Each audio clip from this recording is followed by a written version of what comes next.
Bien, vamos con otras informaciones. La influencia aviar ya llegó a la región de Valparaíso, afectando hasta la fecha a más de 3.000 aves silvestres en el territorio nacional, desde que se registró el primer caso en el norte del país a inicios del mes de diciembre.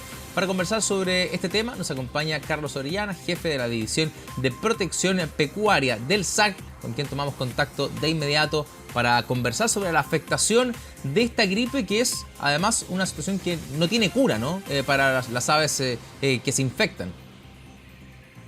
Hola, muy buenos días, Dani. Un gusto saludarlo. Muy feliz año para usted y todos los televidentes. Sí, efectivamente, la influenza aviar es una enfermedad viral que no tiene cura en las aves, y por lo tanto estamos muy preocupados por la situación, preocupándonos desde aproximadamente el mes de septiembre, cuando veíamos que esto se transformaba en algo inminente por el movimiento de las aves migratorias al territorio nacional.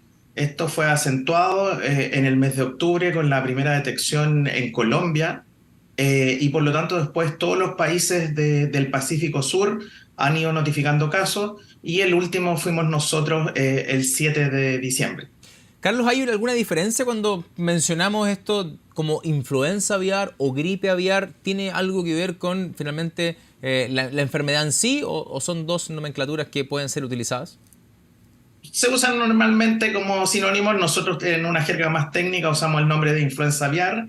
En este caso le colocamos un apellido que es influenza aviar altamente patógena, y específicamente la cepa H5N1, que es la que está actuando en este momento.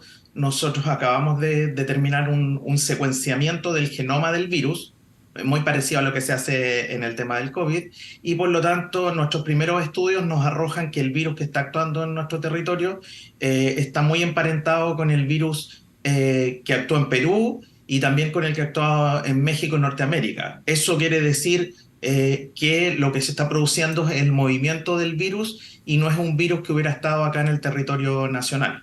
Desde el punto de vista de la protección, tanto silvestre, ¿no?, como también de la población de nuestro país, hay que buscar la manera, ¿no?, de poder acotar esta enfermedad solamente a estas aves silvestres que no puedan pasar, por ejemplo, aves de corral. ¿Es hoy día la principal preocupación desde el punto de vista sanitario?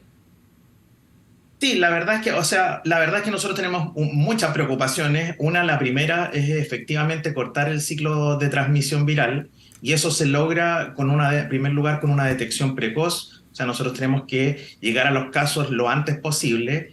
En segundo lugar, cortar el ciclo de transmisión. Y en tercer lugar, un objetivo importante que nos hemos trazado es que el virus permanezca en las aves silvestres y que no se traslade a lo que corresponde técnicamente las aves de traspatio o planteles comerciales, como ya ha ocurrido en otros países.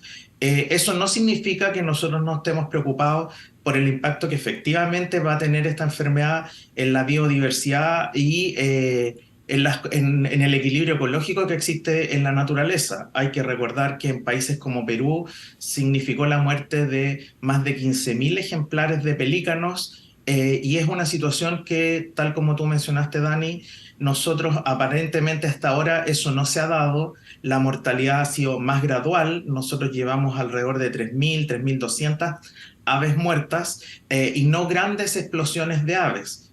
Por eso que el llamado a la comunidad es que se transforme en un vigilante activo de la enfermedad. ¿Y cómo se logra eso? En primer lugar, no tomando contacto con las aves, y cuando vean un ave con alguna característica especial, que son principalmente síntomas neurológicos, y eso se traduce en que las aves pueden estar en lugares donde no están habitualmente, con características de desorientación, no las tomen, no las muevan, a pesar de que la tendencia natural es a tratar de darles ayuda, y tomen contacto con nuestro servicio a través de los distintos canales de comunicación.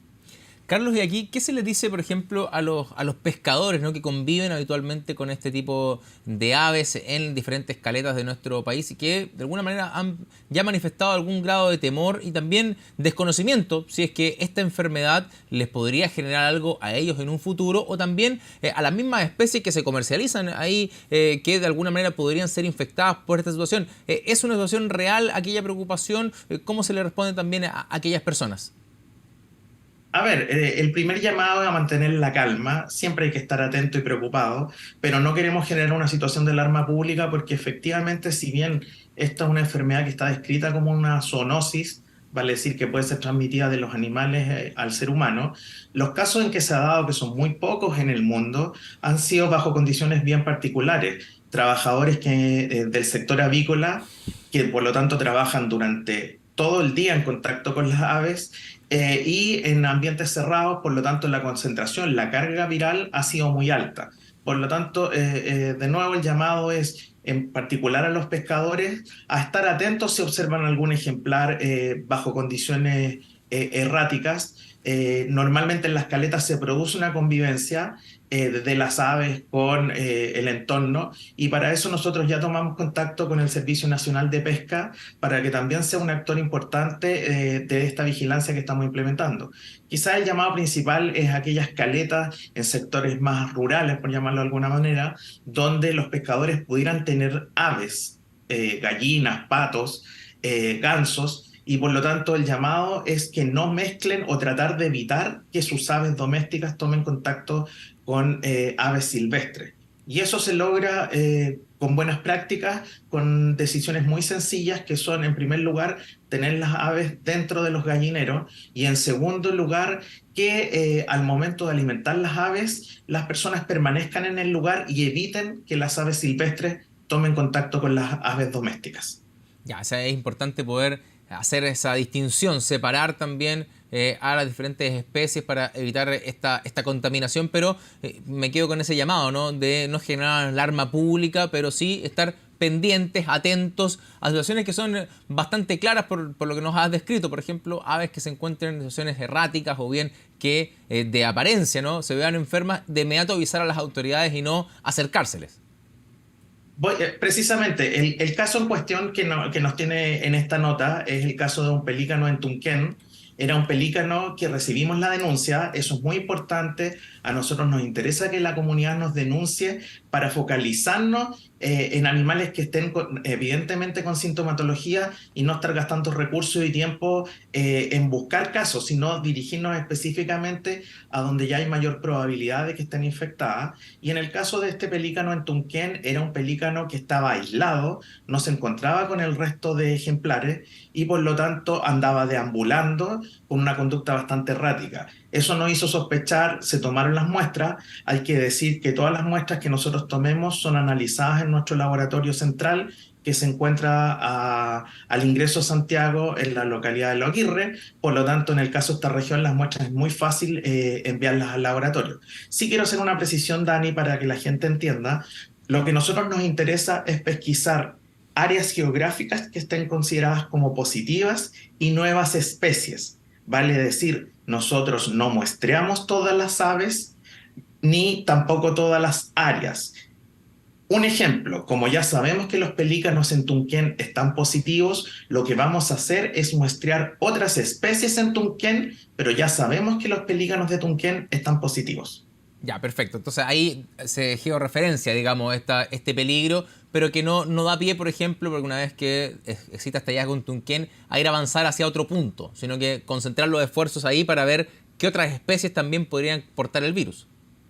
Salvo que recibamos otra denuncia en un área geográfica distinta. Vamos a usar un ejemplo de la región. Si recibimos denuncias de pelícano en el balneario de Santo Domingo, vamos a muestrear porque eso está distante de Tunquén. Ahora, cuando nosotros identificamos como un área que ya está positiva, se genera todo un sistema de vigilancia con definiciones de radio, de distancias en kilómetros, donde nosotros fortalecemos la vigilancia. Vale decir, en la zona de Tunquén, hacia un radio que nosotros ya tenemos definido, vamos a empezar a muestrear a pequeños productores que tengan gallinas, patos, gansos, para hacer esta vigilancia de detección precoz que a nosotros nos interesa para evitar el traspaso a las aves de traspatio u aves comerciales. Carlos, ¿es esperable que esta influenza aviar siga recorriendo el territorio nacional en dirección al sur? ¿Es algo que pudiese ocurrir debido al movimiento, ¿no?, que tienen las aves? Esto proviene además de un movimiento migratorio, ¿no?, de las aves que se han trasladado hacia el sector sur en busca de otras temperaturas.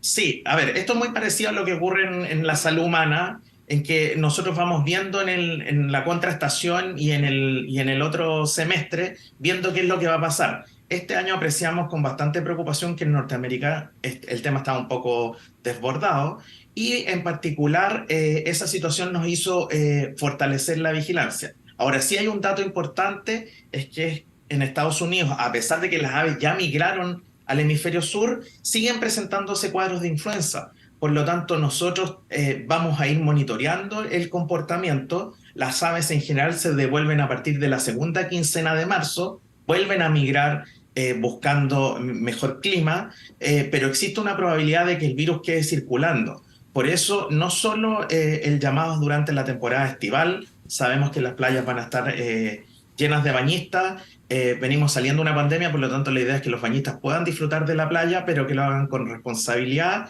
y que cualquier situación anormal que detecten, como ya he señalado, la notifiquen al Servicio Agrícola y Ganadero.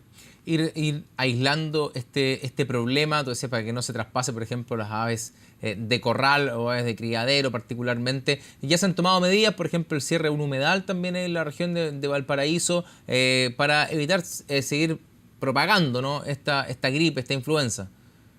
Sí, si nosotros miramos, y nosotros tenemos una particularidad en nuestro territorio que al ser una faja muy angosta, digamos, el evento lo tenemos radicado en la zona costera y los planteles avícolas se encuentran hacia el interior. Por lo tanto, una medida que solicitamos a la CONAF fue restringir el acceso al humedal El Yali. Los humedales son lugares de concentración de aves residentes llamamos a aquellas que no migran, junto con las aves silvestres. Por lo tanto, ahí se podría producir una interacción del virus y eventualmente las personas, en la medida que toman contacto con las aves, se transforman en un vehículo de difusión del virus y eso es lo que queremos evitar. Perfecto, Carlos. Muchas gracias por esta conversación ilustrativa de lo que ocurre en nuestro país, con el llamado, reiteramos, a las personas a no acercarse a aves que presenten un comportamiento errático e inmediatamente poder comunicar a la autoridad correspondiente para que se pueda realizar la vigilancia epidemiológica de este virus. Muchas gracias, Carlos, por la conversación. Gracias, Dani. Un gusto conversar con usted. Buenas tardes. Nos vemos. Buenas tardes.